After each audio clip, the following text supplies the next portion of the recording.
Homme du renouveau en prise directe avec Matignon, François Hollande sera élu ce week-end premier secrétaire du Parti socialiste. Le dauphin de Lionel Jospin n'appartient à aucun des courants du parti. Portrait de cet homme, compagnon de Ségolène Royal, connu notamment pour sa gentillesse. Guylaine Chenu, Patrick Wurstorm.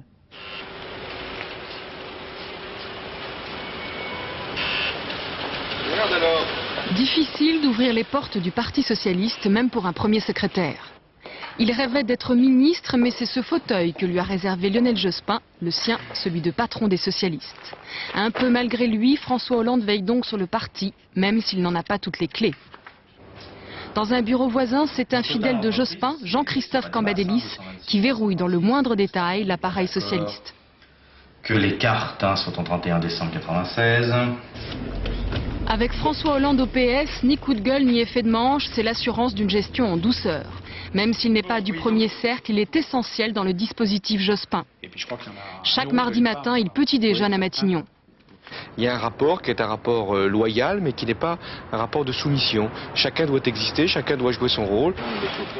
Associé aux décisions du gouvernement, c'est à lui de relayer la bonne parole au Parti socialiste comme à l'Assemblée nationale. Oh là là, il y avait quoi? Fini? Vous avez les premiers? Ou les derniers? Pour défendre le gouvernement, François Hollande sillonne la France socialiste. Sa marge de manœuvre, c'est son image, celle d'un homme hors des courants, capable d'incarner une rénovation voulue par les militants.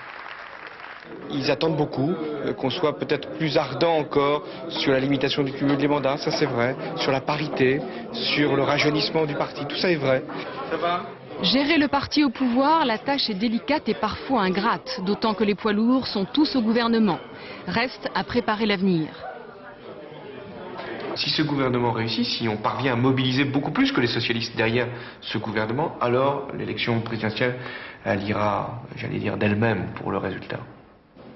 C'est aussi pour cela qu'il a été choisi, garder le parti pour Lionel Jospin, candidat probable à la prochaine présidentielle.